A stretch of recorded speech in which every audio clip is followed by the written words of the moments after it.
Halo, kita harus selamat datang kembali di channel Hobi Kita. Di sini aku ditemani oleh kakak dan di sebelah sana ada Ian dan Ricky. Ricky ini anak rantau, dia dari Kalimantan, lagi studi di Kota Malang. Di video ini aku kasih judul usia segitu memang lagi lucu-lucunya. Sebenarnya itu ungkapan buat sindiran sih. Kalau kalian ngikuti politik, biasanya ada tokoh politik yang udah tua terus ngomongnya itu dianggap ngawur, sama netizen yang komen tuh dibilang usia segitu memang lagi lucu-lucunya. Ya biasanya ungkapan kayak gitu itu kan buat anak balita ya, tapi ini dibilang orang yang udah tua memang lagi lucu-lucunya, soalnya ngomong atau tingkah lakunya tuh kalau bahasa Jawanya tuh geladus. Padahal biasanya orang yang udah tambah tua kan tambah bijaksana ya.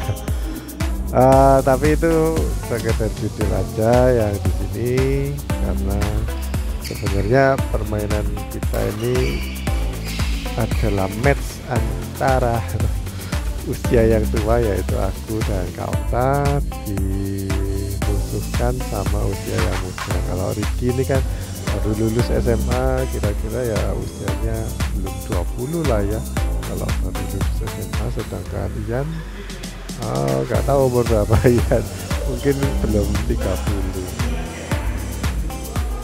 Oke, mungkin cukup gitu aja ya perkenalannya.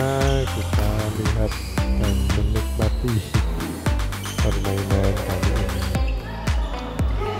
Di sini ya ini alasannya. Di sini aku habis main terus diajak main lagi. Jadi sebenarnya aku udah capek, tapi karena gamenya seru jadi aku adrenalinnya terpacu dan lumayan niat sih aku main di sini.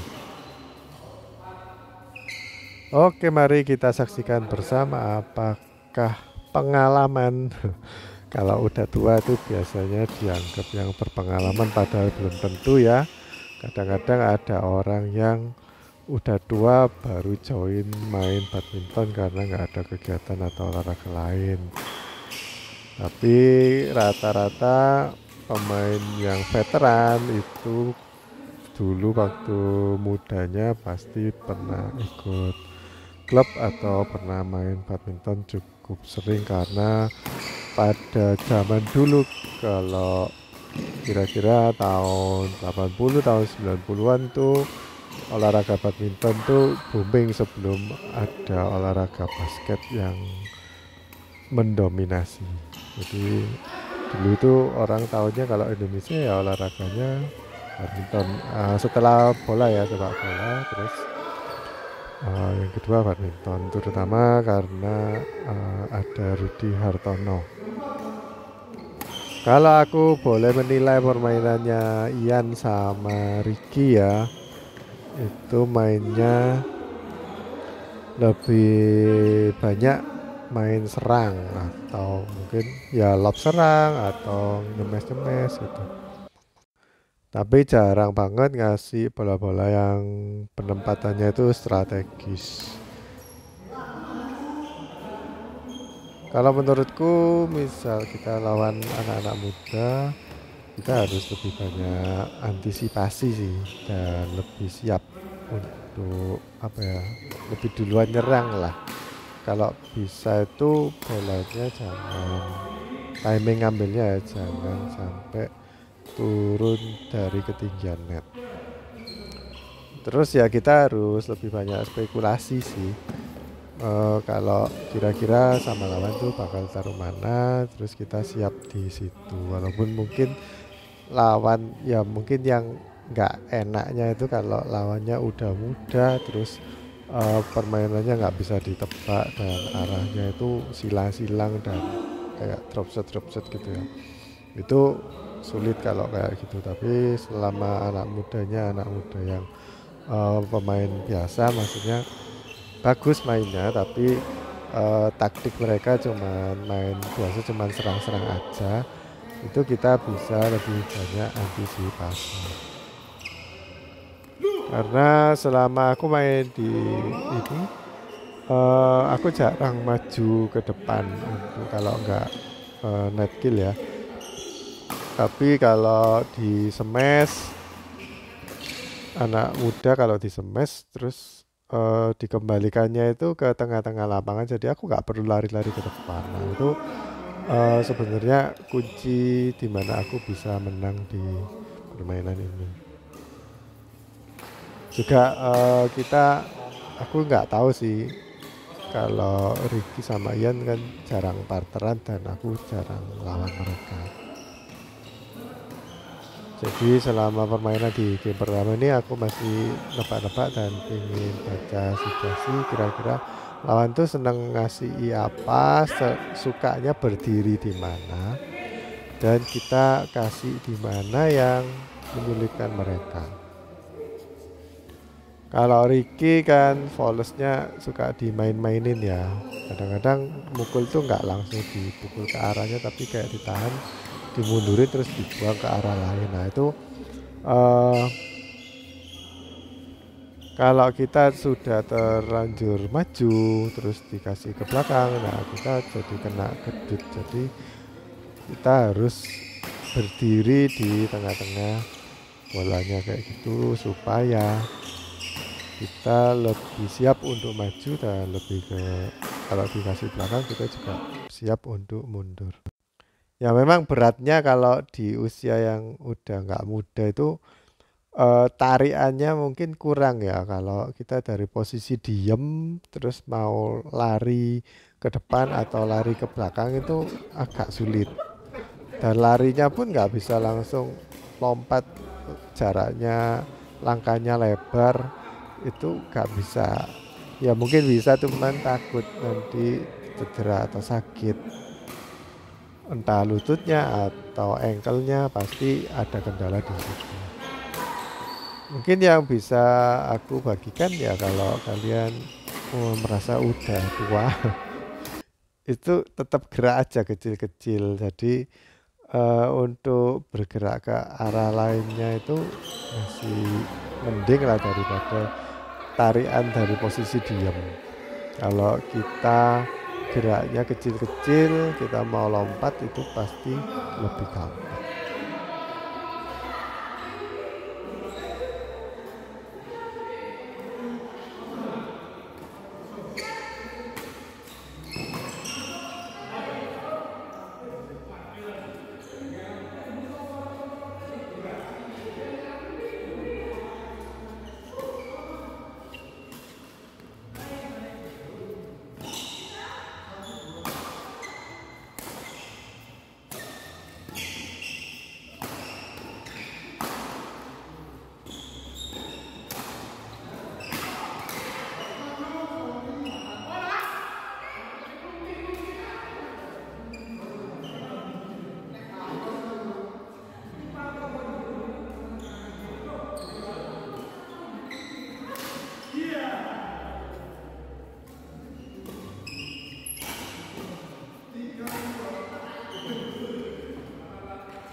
Kalau Ricky aku kasih flick serve, jarang dia nyemes ya. Mungkin flick serveku sampai belakang, dan kebanyakan sama dia di lob terus lambung, jadi langsung di smash.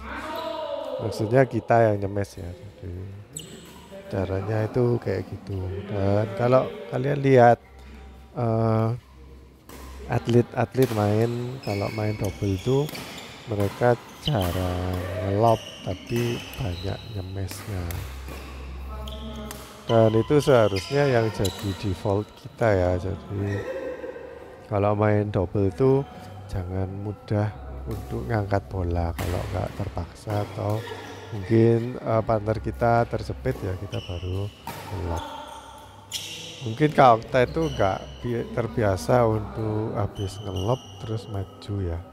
Makanya kalau dikasih net langsung kelabaan. Dan aku udah banyak membaca sih. Jadi kalau lawan aku kasih belakang itu aku harus siap-siap untuk maju. Kayak di sini kan bolanya itu jauh dari jangkauannya Ricky. Jadi aku udah siap-siap untuk ambil di daerah depan. Soalnya kalau mukul ke belakang itu agak sulit kalau dari posisinya Ricky, dan itu Ricky sebenarnya udah kepepet loh. Jadi aku mengharap itu udah bisa di net kill sama Kaukta, tapi Kaukta kurang siap terutama di kakinya ya. Kalau kita tahu bolanya itu udah kepepet, lawan tuh ngembalikannya itu biasanya tanggung atau ke arah net. Kalau nggak mau tanggung pasti ditipisin ke arah net, dan itu kita udah harusnya nunggu untuk maju ke depan.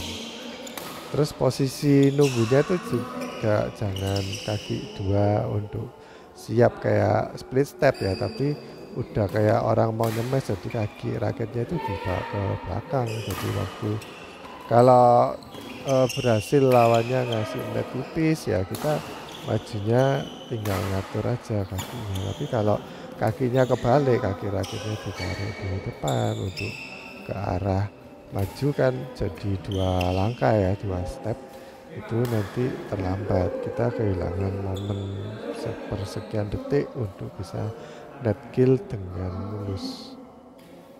Karena aku tadi lihat Ricky itu kesulitan untuk ambil backhand yang late backhand ya. Terus hasilnya kan pasti nanggung, jadi aku akan emphasize atau incer di daerah yang itu terus. Apalagi kalau Ian yang servis pasti aku kasih ke sana. Dan kebetulan aku banyak dapetin poin. Jadi di game kedua itu aku bakal banyak dapet bola-bola smash yang dari lead backnya Ricky. Dan Ian juga waktu kayak ngedrop shot itu posisinya ngejar kayak drop shotnya single, jadi di lob itu agak nanggung tapi tipis di deketnya net, dan itu udah aku baca dan aku tungguin. Jadi kalau di double ya, kalian tuh sebaiknya drop shotnya jangan terlalu tipis sama net, jadi bolanya jangan dilambungin. Nah kayak gini kan bolanya sama Ian tuh melambung, bentuk kurva parabolanya itu kan kayak melambung.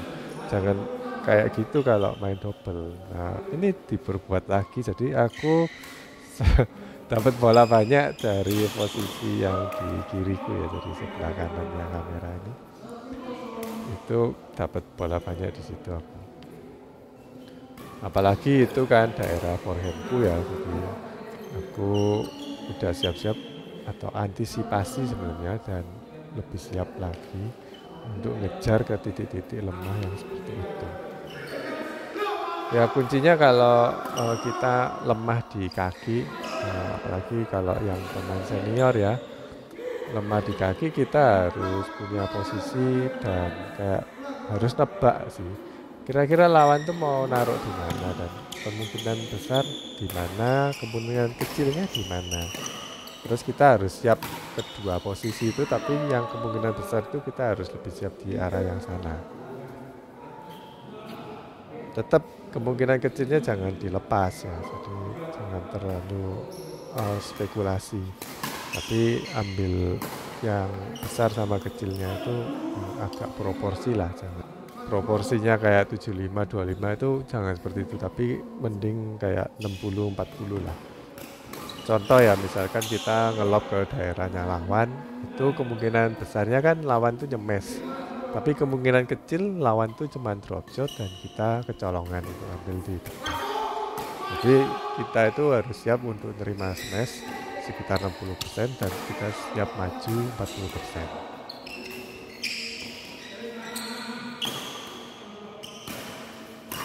Ini terjadi rally panjang teman-teman, soalnya pada nggak mau kalah. Yang anak muda tadi udah kalah di set pertama, sekarang di set kedua mereka niat. Ini skornya udah mepet-mepet sih. Nggak salah itu selisih 2.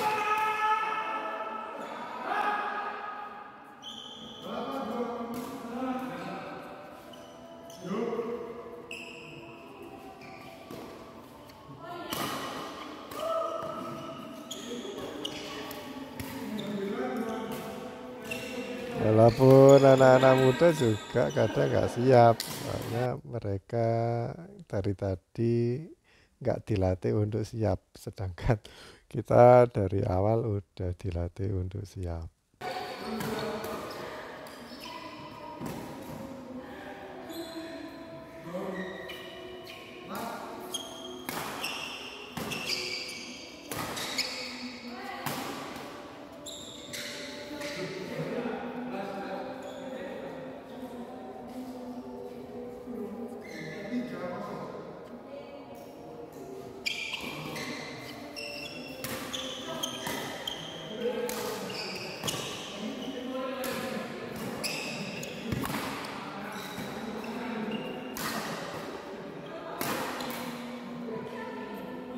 Ya kadang-kadang kalau kita diserang smash terus ya ada baiknya kita cuman ngeblok aja, jadi ngasih ke daerahnya, dan kalau bisa itu ngebloknya jangan lurus tapi silang supaya lawan itu juga nggak nungguin.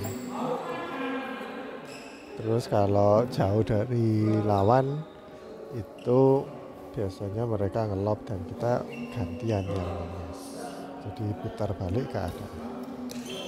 Ya aku rasa anak-anak muda di sini cukup baik ya, jadi nggak langsung serobot kalau aku atau Kak Okta servis itu nggak langsung serobot, kadang kan ada yang kalau servis itu nyerobot langsung.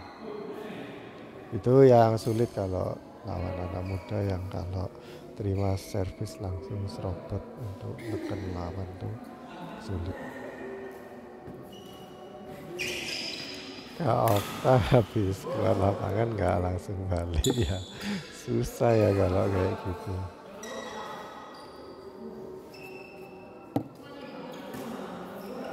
Sekali lagi aku dapat poin banyak dari nettingannya atau dropsetnya Ian.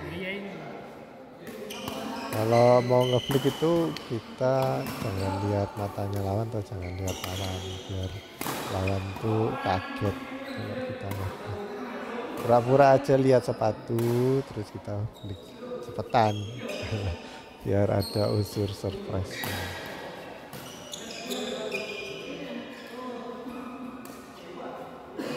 Ini bagus sih sama Ricky, ditempatin di antara aku dan Kak Okta di tengah. Aku itu habis jongkok itu nggak kuat untuk berdiri lagi. Aku sakit mungkin karena overuse ya. Jadi agak sulit untuk pindah ke jaga kiri kanan tuh sulit waktu di sini. Oke guys, gitu aja video kali ini, semoga bermanfaat ya buat kalian semua. Seperti biasa kalau ada pertanyaan silahkan tulis di kolom komentar, atau kalau mungkin cuma sekedar menyapa, jangan lupa untuk like, komen, dan subscribe. Sampai jumpa di video berikutnya. Dadah.